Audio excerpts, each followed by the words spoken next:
Bom, observe o seguinte agora. Vamos terminar finalmente a nossa discussão em cima desse gráfico da Universidade Federal de Viçosa.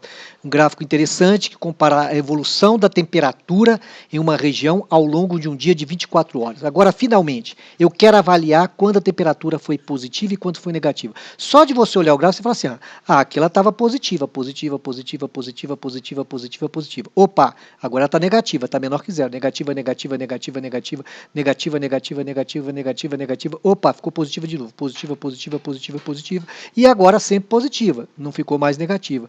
Então, que interessante. É dizer que ela ficou negativa somente nesse intervalo vermelho, que durou de 2 horas até as 8 horas. Quer dizer, de 2 horas às 8 horas, que é esse pedacinho vermelho, o gráfico da função vai ter resultados negativos.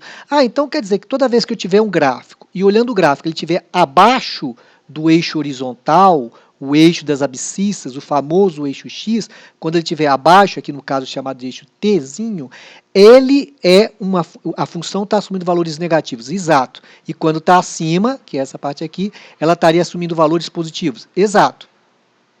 Veja então o nosso gráfico marcado aí a região positiva e agora marcada a região negativa. Então, vamos responder a pergunta, quando a temperatura foi positiva e quando foi negativa.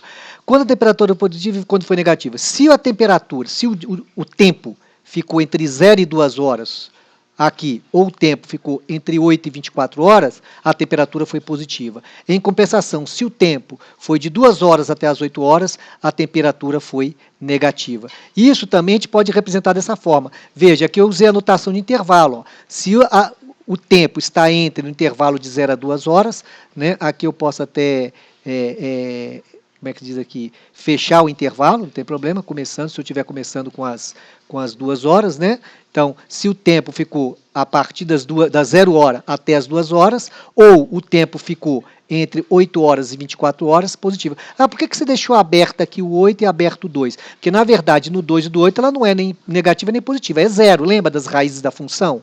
Então, aqui elas valem zero, que são esses pontos aqui. Em compensação, no intervalo de 2 das 8 horas, está aberto no 2 e está aberto no 8, porque o 2 e o 8 não é negativa nem positiva, a função tem o resultado negativo. Então, você pode representar usando a notação de intervalo, ou você pode usar dessa forma, escrevendo. Você pode até falar, escrevendo normalmente como se estivesse explicando. É a melhor maneira de você entender. Explica, observa naturalmente, depois usa a linguagem matemática para representar, igual está no slide aí, apresentando para vocês. Isso é estudar o sinal de uma função, quando ela é positiva e quando ela é negativa. Os resultados estão aí.